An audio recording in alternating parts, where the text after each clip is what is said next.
All right, so our very first number one case of the podcast tonight is a horrible story, honestly.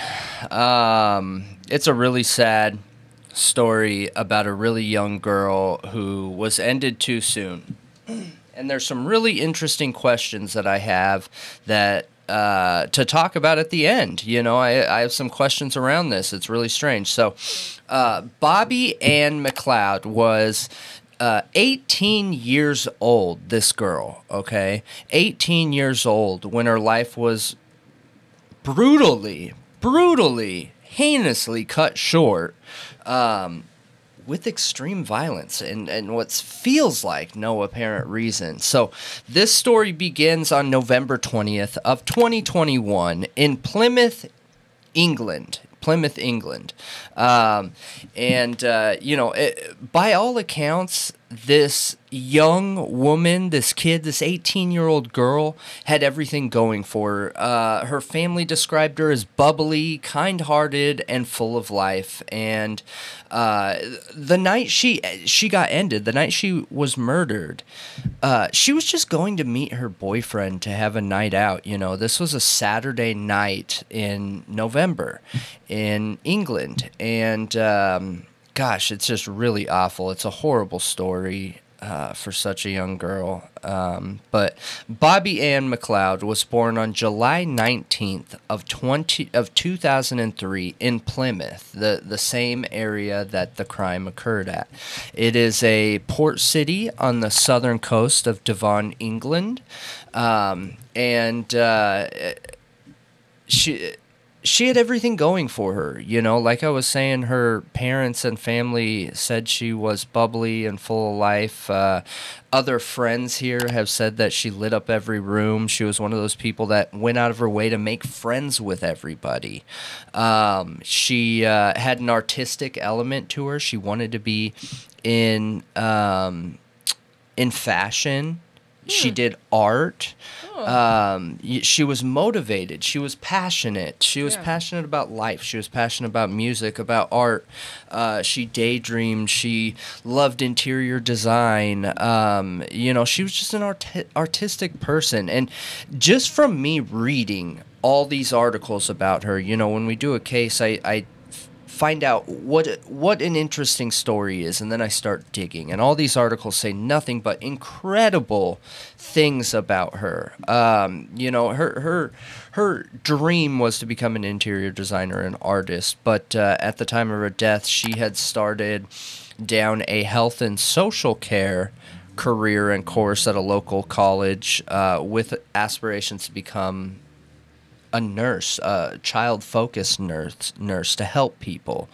While she did her art and everything on the side. So smart too. That's like pretty smart to have a solid career and then have your passion on the side, you know, in case something didn't work out. I mean, man, that's why this case just ate me up reading about it, because I understand there's some writer's element there, too, but everything that the parents and family were saying just makes this girl sound like such an incredible, alive, young woman. And when you guys hear about this, gosh, you'll probably lose it like I did. But so on the morning of November 20th, 2021, there was no indication to family, to Bobbi, to anyone that this would be her last day spent on Earth, you know. She spent the afternoon, and remember, this is a Saturday, it's the weekend, so she spent the afternoon at home with her family, just hanging out, watching TV, chatting with her family, and having a good time. Really, honestly, just waiting for the night, resting up, whatever, you know. And then in the evening, like most Saturdays, she wanted to go hang out with friends and her boyfriend. So she got ready, and right before she was leaving, the last thing she did with anybody until the suspect gives her dad a kiss on the cheek and tells him, "I love you, I hope you have a good night," you know, just all positive things. So right around 5:45 p.m., Bobbi headed out and went for a short walk to the nearby bus stop on Sheepster Road. And she was sitting there for approximately 30 to 45 minutes, okay? So 5:45, she goes walking to the bus station. At approximately 6:15, she was spotted by a passerby car, and that person said seemed she was in good spirits. She was on her phone, and nothing seemed wrong. Okay. And that, unfortunately, was the last time anybody saw her. So initially, there was no reason for alarm when Bobbi didn't come home that evening. You know, she was 18 years old. She was going to hang out with friends. She was going to be with her boyfriend. Her parents just weren't that worried, right? Mm-hmm. Well, they figured she would be home. She had a cell phone. She had all her things with her. But that morning, they receive a call around 9:15, and her boyfriend had called the house because he couldn't get a hold of her, and the parents, immediately go into, something's wrong, and they start asking, well, when's the last time you talked to her?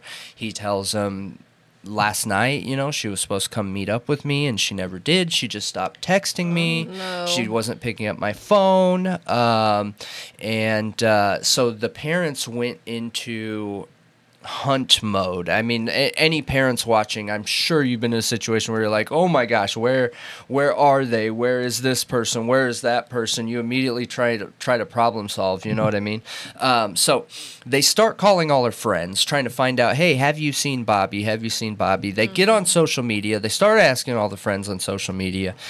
They start calling people with no luck. So a few hours go by, and they realize, like, hey, she's not at any of her normal places. She is not anywhere we would expect her to be. So they file a police report, and the police go to work, right, and start reaching out to people, essentially following up and doing all the same things the parents did, reaching out to friends, talking to family, trying to make sure that she isn't just somewhere that can easily be found, right? Yeah. Well, the search goes through the night, and I can't imagine being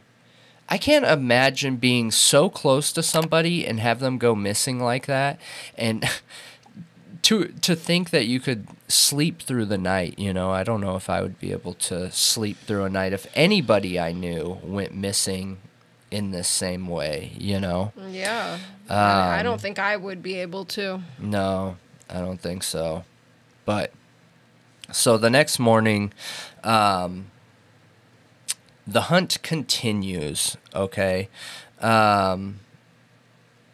the community in this area really pulled together. You guys, like, it's amazing. In this 24-hour period, they had flyers going out. They were posting flyers. People were going door to door. People were helping hunt for this girl. And, they did absolutely everything they could. But around midday or late morning on November 21st, 2021, they find her body.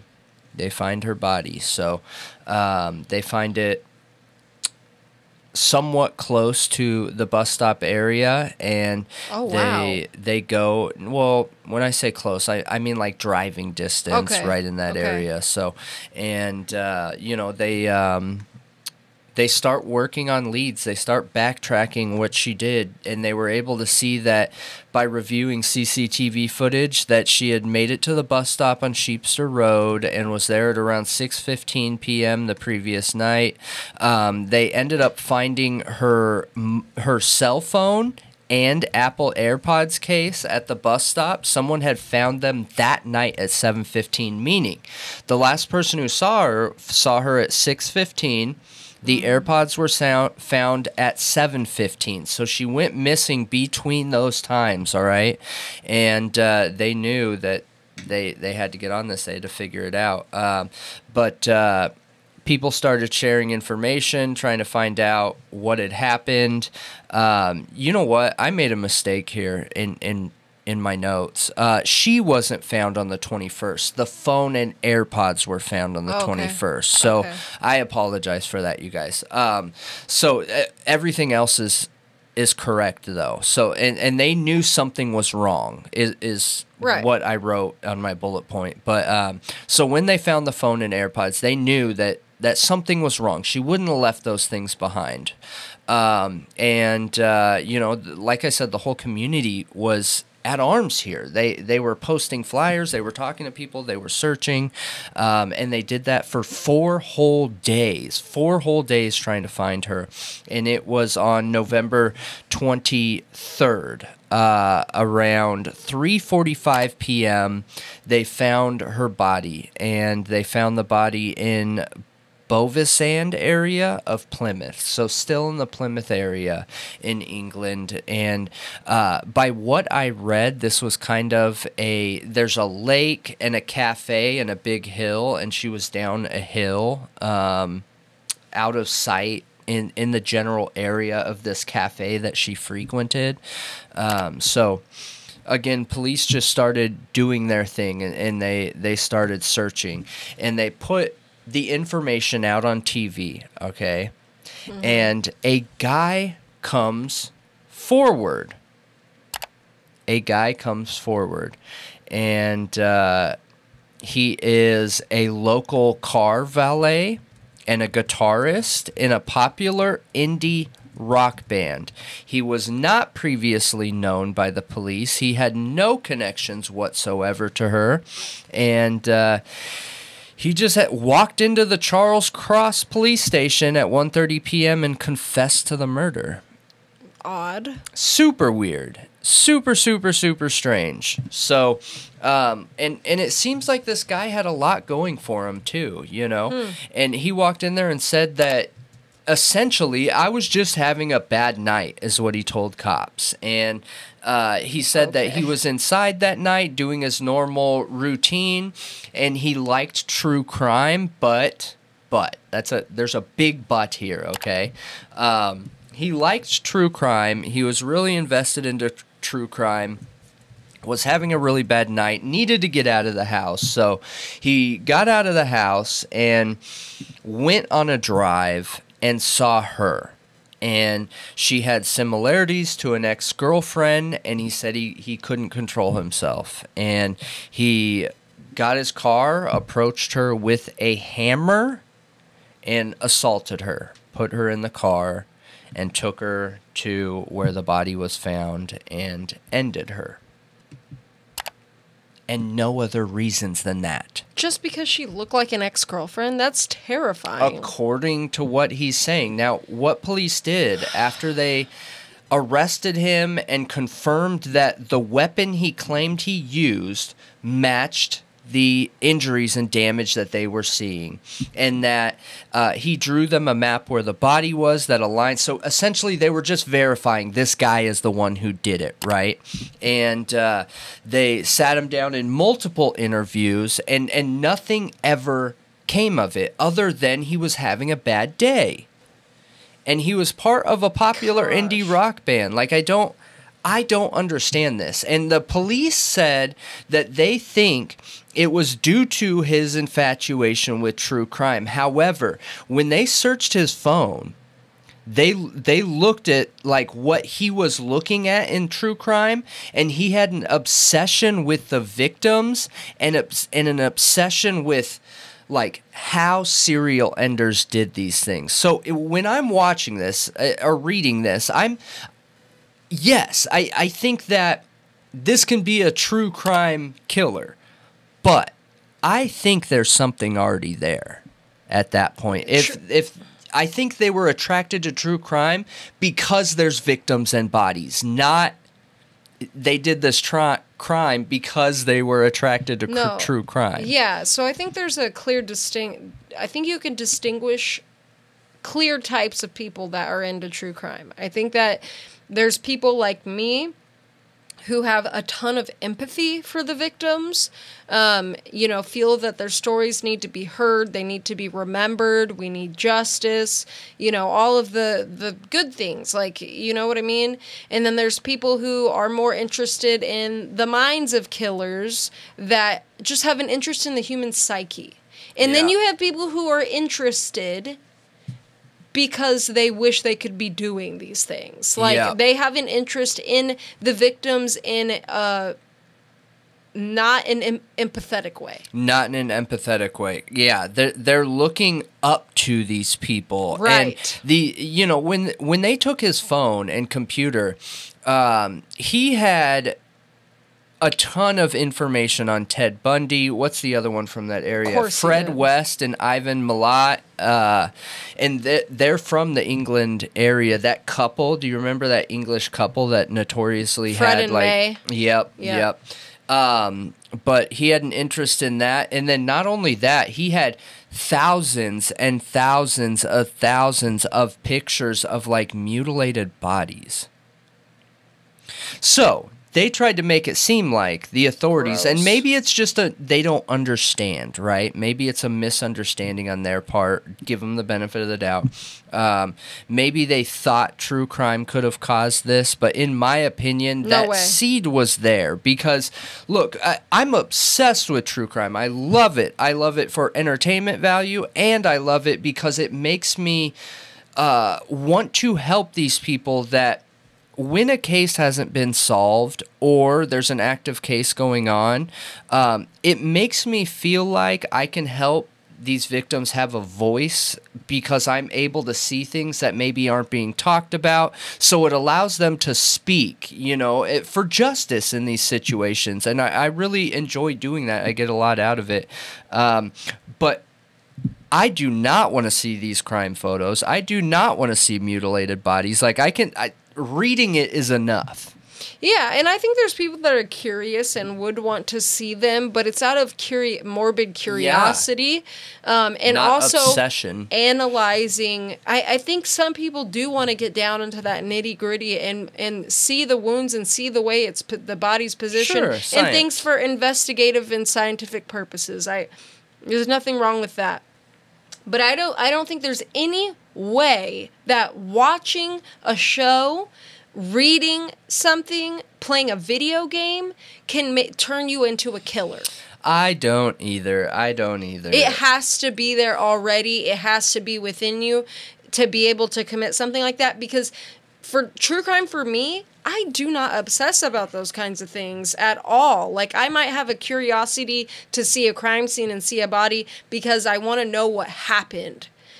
But I am not collecting these photographs. I am not going out of my way and hunting them down. Yeah. Yeah, I'm not obsessed with that part of it. Yeah. That shows something sick.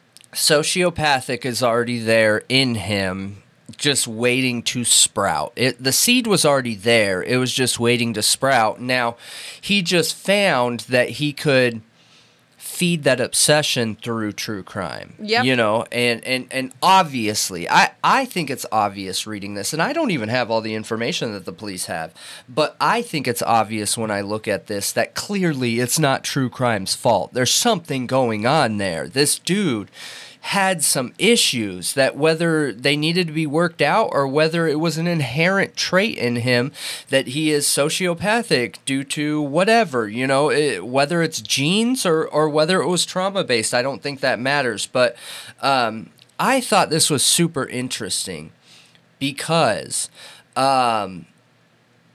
it gives people the perspective of understanding the other side of true crime, that it might not be. We hear these stories out there all the time about true crime that, you know, if you're consuming too much, be careful and everything. But it might not be true crime that's causing that.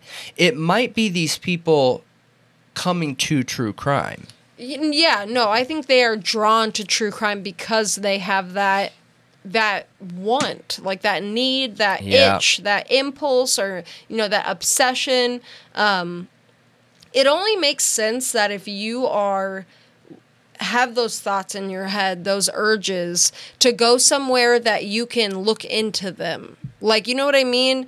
Yeah. And I'm sure there's plenty of people who look to previous crimes to learn how to do their own crimes. You know what I mean? Like, they do research and stuff and see how were these killers caught so I don't get caught. Well, I mean, lots of reasons to come to true crime if you are a killer or want to be one. And I think this video here, the first one you covered of a true crime killer, it sounded like she already had some of these things in her. Oh, they tested her, and she's absolutely a psychopath. Yeah, like she's on the sociopathy. One of the scale. highest testings I remember that had ever been done. Yeah, yeah, and you know, I think this guy was exactly the same. Unfortunately for her, now her story doesn't end there.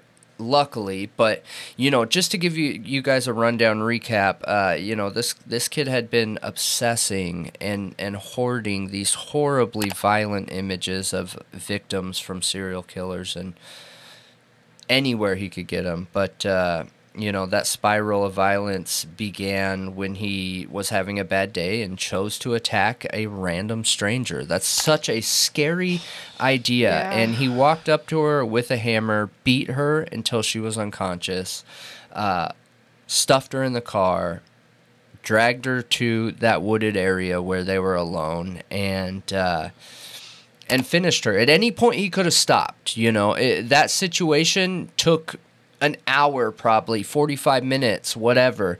And at any point he could have stopped, but he didn't because that drive was already there in him. So for people out there that are true crime obsessed like we are, sure, there might be a time where emotionally you might be going through something and you're feeling some type of way about what you're watching. You might be getting too invested, something like that. Breaks are a good thing to take, but I think it's important that we're really logical about these things, about these problems. Like, if you're not sociopathic, true crime is not going to make you a sociopath. Hello. Nope. You know what I mean? Yeah, it won't. It's not going to. It might cause some additional stress and anxiety on you because you already have a lot going on, but it's not going to turn you into a sociopath. That just doesn't happen. There was something wrong with this boy. The fact that he did this randomly because he said he was having a bad night, if I'm giving you my opinion, I think it was premeditated. I think that he probably had the tools, he had the plan already. Maybe it wasn't her, but the plan was already made. He went out with the intention of looking for a potential victim, I think, you know. Yeah, and maybe he thought he was as smart as Bundy. I don't know. But once they started looking for tips, he walked in and confessed.